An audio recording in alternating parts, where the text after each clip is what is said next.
यह कहानी हमारे गांव की काली चुड़ैल के बारे में है। गांव के लोगों का कहना है कि वह जंगल के किनारे पर बने बरगद के पेड़ पर रहती है और वहां से गांव के बच्चों को देखती रहती है, और जो बच्चा उसे पसंद आता है वो उस बच्चे को अपना शिकार बनाने के लिए तैयार रहती है। पर वो चुड़ैल इस गांव में नहीं आ सकती, क्योंकि हमारे गांव में हनुमान जी का मंदिर है और उसे गांव के बाहर उस बरगद के पेड़ पर बांध रखा है।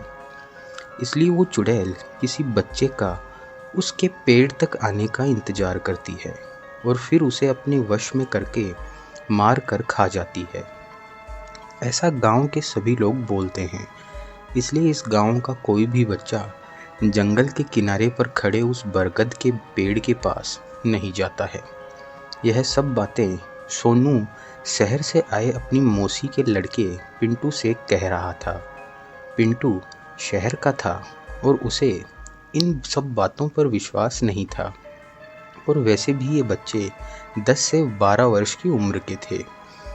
पिंटू उनसे बोला, हा हा हा, यह सब झूठ है दोस्तों, गांव के लोग आपको झूठ बोलते हैं। तो सोनू उससे बोला, नहीं, यह सब सच है और हम रात में तुम्हें उस चुड़ैल की आवाज़ सुना सकते हैं। तो पिंटू बोला, चलो ठीक है, आज शाम हम सभी इसी जगह मिलेंगे और फिर सब मिलकर उस चुड़ैल की आवाज़ सुनेंगे। ठीक शाम के 6:30 बजे सभी बच्चे पिंटू और सोनू सहित उस जगह पर इकट्ठा हो गए। तब सोनू उनसे बोलता है कि हमें उस चुड़ैल की आवाज़ यहाँ पर सुनाई नहीं देगी। इसके लिए हमें उस पुराने खंडहर के अंदर जाना होगा जो गांव के सबसे आखिर में बना हुआ है।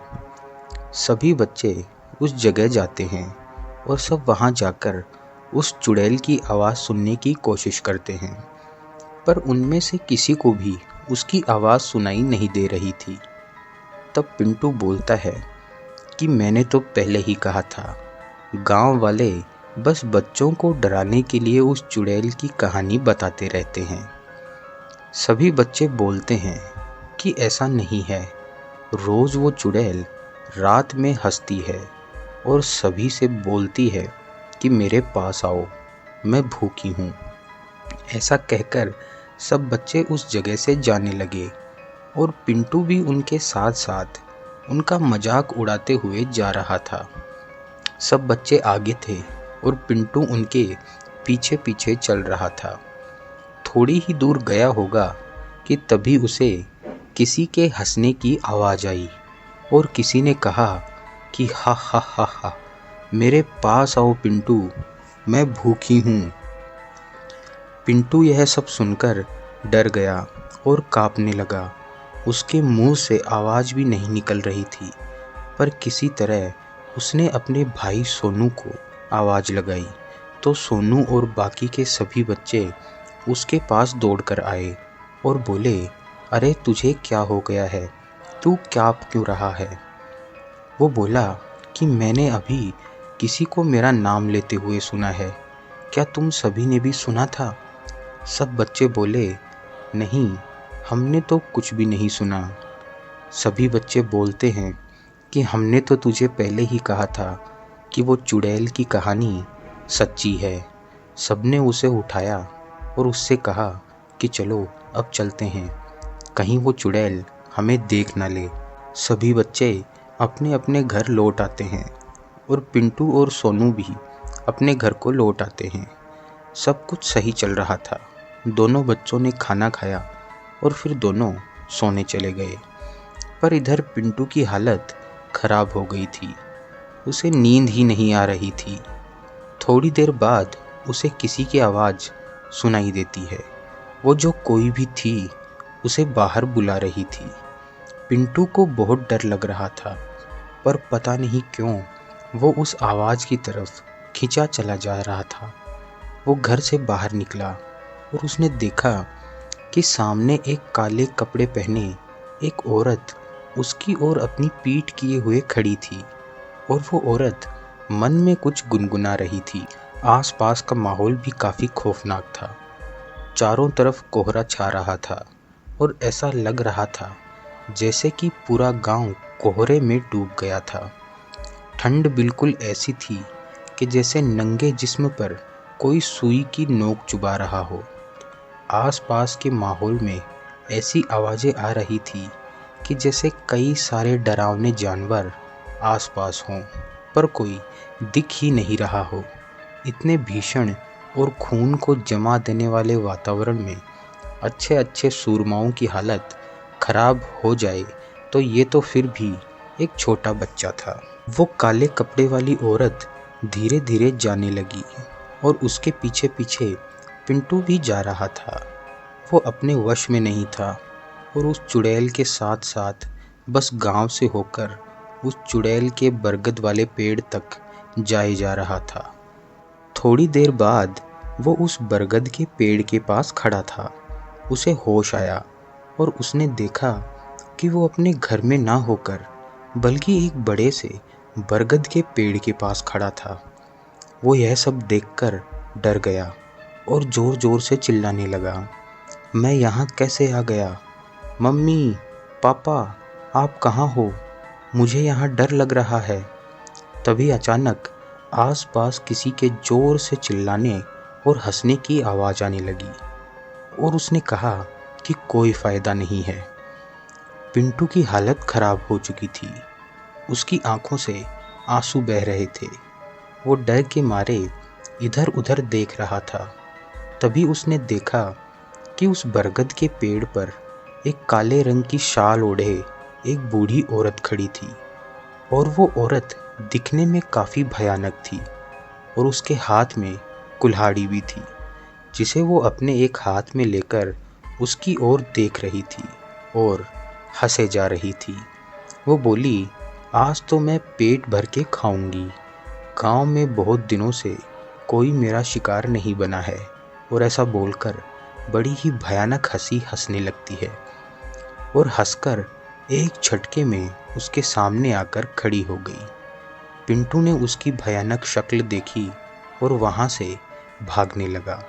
तभी उस चुड़ैल ने उसे पकड़ लिया और उसके चेहरे पर अपने बड़े बड़े नाखून फेरने लगी, जिससे पिंटू के गाल पर एक नाखून से हल्का सा कटने का निशान भी लग गया। फिर धीरे धीरे वो औरत अपनी कुल्हाड़ी को उसकी ओर बढ़ाने लगी और कुल्हाड़ी का एक जोर का वार उस पे दे मारा। कुल्हाड़ी के वार से पिंटू बेहोश हो गया था। पर तभी अचानक उस जंगल में गांव वालों के आने की आवाज़ें आने लगी, क्योंकि जब पिंटू घर से गायब हुआ था तब बीच में सोनू की आंख खुल गई थी और उसने चारों तरफ पिंटू को ढूंढा था। तब उसे पता लगा कि पिंटू घर से गायब है, तो उसने उठकर अपने सभी घर वालों को इस बारे में बताया। और आज शाम को जब वो उस खंडहर में गए थे और उस चुड़ैल की जो आवाज़ें पिंटू को सुनाई दी थी, ये सारी घटनाएं भी अपने घर वालों को बता दी। घर वाले समझ चुके थे कि ये सब किया धरा उस बरगद की चुड़ैल का है।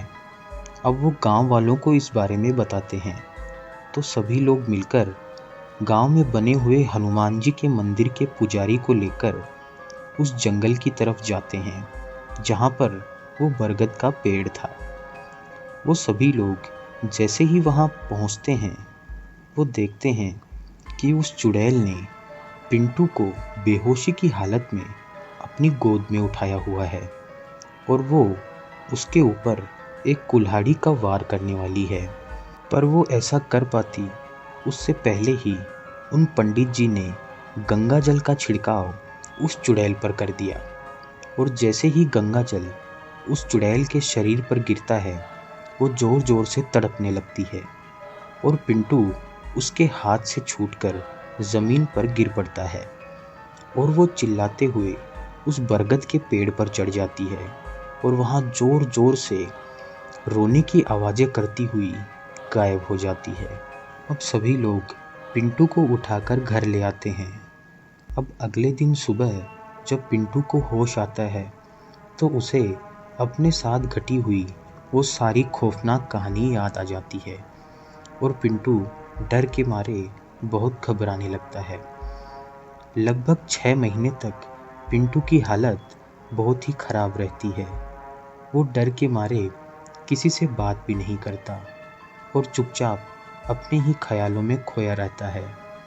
पर कुछ दिनों के बाद कुछ मंदिरों में और कुछ पुजारी बाबाओं से उसका इलाज लेने के बाद पिंटू की हालत ठीक होने लगती है।